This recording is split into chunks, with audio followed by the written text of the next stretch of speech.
Howdy folks, Greyhawk 4x4 coming at you again, your resident vintage gamer. It's that time of month again. It's time for the new Loot Crate unboxing.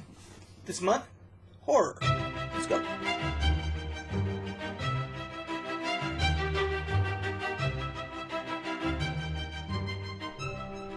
Okay, so as I said in the intro, this month's theme is horror.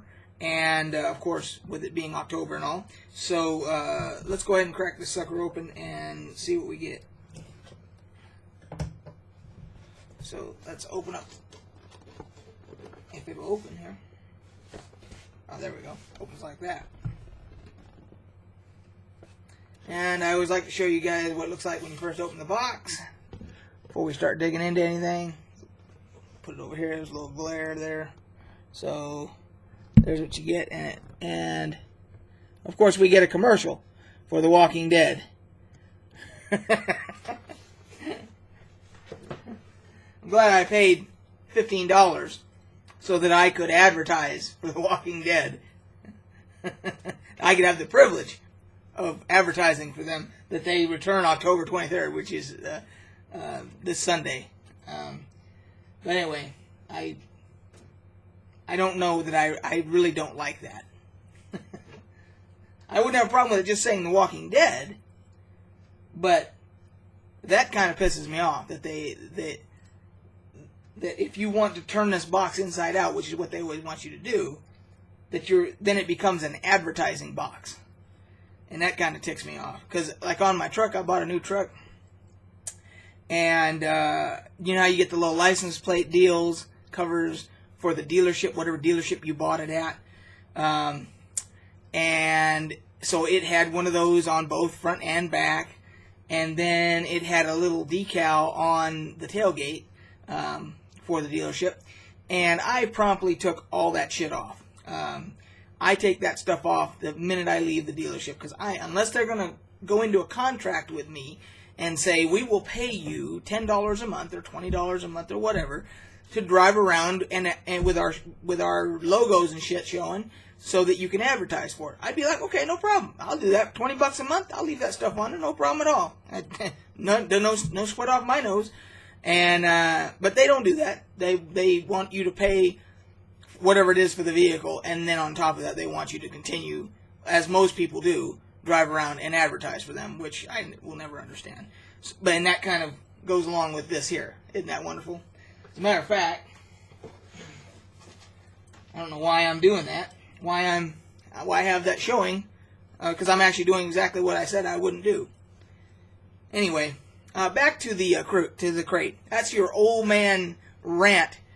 You know, that really grinds my gears moment for this month's unboxing. Okay, this is by far my favorite. Okay, yep, Negan Sluggers. And I'll tell you why this is my new favorite shirt. I'm on Team Negan.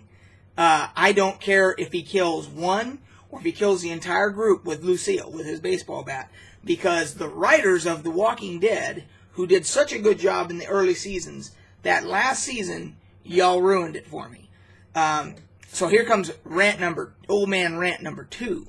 And a lot of people have already said this.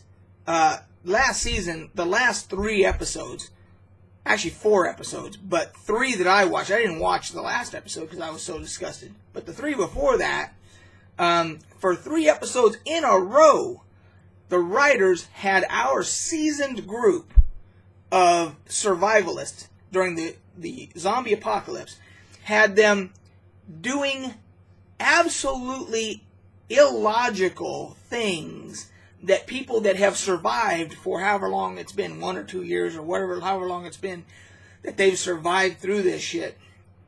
And that we know that they have seen every possible scenario for other human groups that are a threat, the zombies that are a threat, the threat of people that would try to infiltrate your group, appearing to be peaceful but having nefarious thoughts to do something, from within. We've seen every possible scenario, and they would be smarter than to stand out in an open area and get into an argument with one another, loudly raising their voices, therefore alerting any walkers that are nearby, any other human groups that are a threat. They would not do that, okay? I might buy it for once, for one slip up where they kind of forgot where they were. Oh shit, yeah, we gotta keep our voices down, type of thing. No, they did it for 3 straight episodes. You had Carol and I think it was Maggie that got captured while they were the rest of the group was infiltrating that one group, and so Carol and Maggie got taken hostage. Then the very next episode, you had the doctor lady, who was not necessarily a doctor, but she was the best thing they had, like a doctor. She was our medic, let's say. They're out on the railroad tracks in the middle of everything in the bright open daylight, arguing as loud as possible. She gets shot in the head with an arrow. So, because they gave her flipping, I don't want to curse because then this will get demonetized. Thank you, YouTube. Yeah, so yeah, YouTube is actually going to keep my rant somewhat PG because of their new policies. So you had her get shot in the head with an arrow because they gave away their position there. I think it was the Saviors that did that. And then some of them got taken hostage, and then a rescue effort was done. And if I remember correctly, it was Daryl and Michonne got into another argument out in the woods while they were trying to rescue them, and they got captured by the same people. And then I quit watching. I don't know what happened in the last episode. I know that, Negan captured everybody, but the bottom line is the writers did the whole damn thing a disservice by trying to get us to believe that our group of heroes, our group of survivors, would do those rookie moves 3 straight episodes. I ain't buying it. That's lazy writing. The way you could have written it is, you could have said, okay, let's have these other groups come up with a plan to outsmart our group. I would have bought that if they would have gone and created some elaborate way of capturing them with big nets or something and had something to lure them out there and then they get caught in the big net or whatever. Okay, I can buy that. But for our group to go out and just start arguing and giving away their position 3 straight episodes, no, you lost me. So that brings me back to the t-shirt. So I am firmly on Team Negan now. I want Negan to take that baseball bat and beat the living hell out of every one of our group. And then he become the main character of the show. And we get to watch somebody who's an actual survivor, who acts like a survivor, to continue surviving in the zombie apocalypse until the end of the show. So this is now by far my new favorite t-shirt. I will be wearing this as much as possible. Thank you very much, Loot Crate. It almost makes up for you wanting me to advertise for free. So, next item. I'm trying to see if I can figure out what this is before I actually look at the tag. I'm probably going to be embarrassed that I don't recognize it right off the bat. I don't know what this is. Oh, it is from the Texas Chainsaw Massacre. I'm assuming the new one. The old one from the 70s. I don't think there's anything on there that would tip me off that had anything to do with the 1970s version of the Texas Chainsaw Massacre. But it's just a little plushie.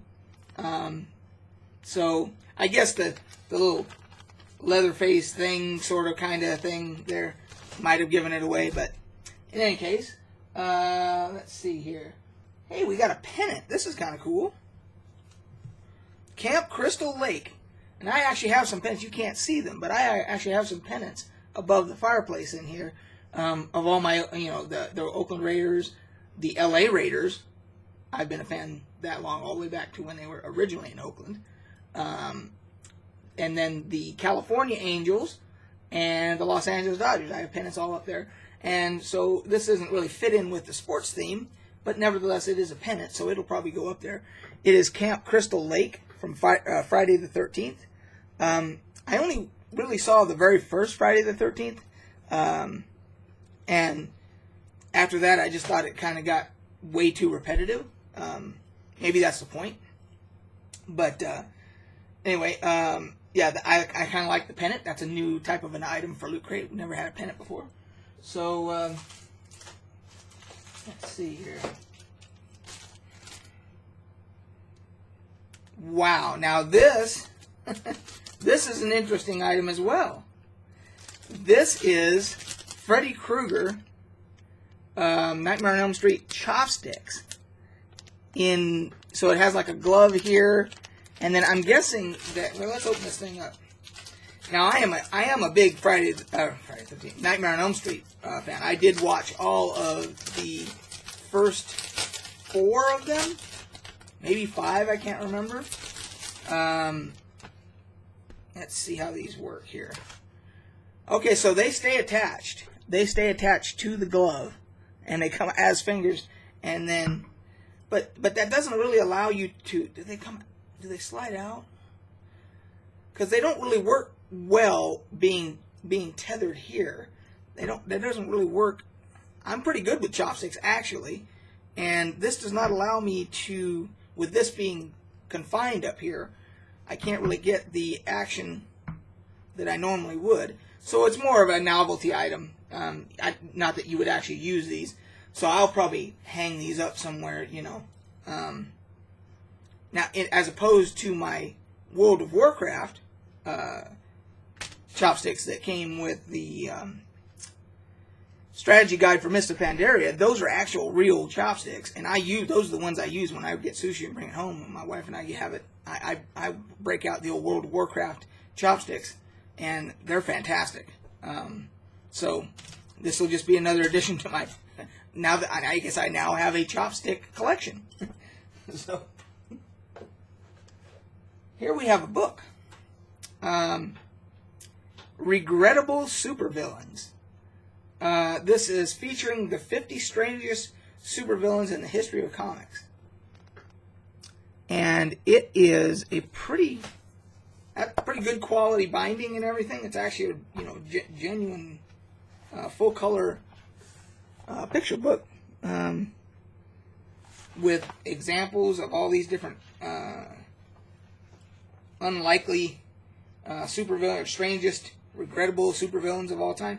And this is kind of a companion volume.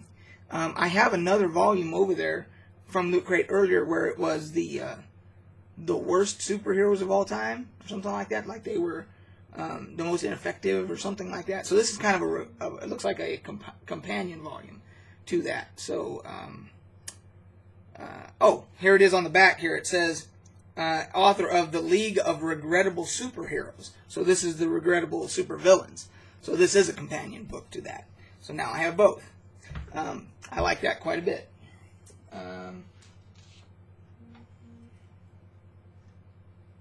Not sure what that is for. My guess is that is part of this tether here, stretchy tether, is going to have something to do with turning the box here into some kind of a mask. Yeah. That was my guess. Yeah, so here is the box, the bottom of the box. And so you can take this and take that and make a mask out of it. So, no commercials. No commercials. Let's see. Next couple things is the pin in the book. Wow, that's kind of cool. They have really stepped it up on their pins. Their pins look amazing now. This one is Jason. And it has, let's see if I can get that to focus for you guys. Let's see here. Come on now. Anyway, it has a jack-o'-lantern and a knife and Jason in full color on the pin there. Yeah, their pins are 10 times what they were when Loot Crate first started. And then, of course, you have the little magazine that comes with the horror-themed magazine. And these as well. These books keep getting better. They keep putting more content in these. And, of course, I think a part of that is that they have so many more different types of crates that they offer. And they do a lot of advertisement in... see, like here's a Marvel crate that they're advertising. Right here.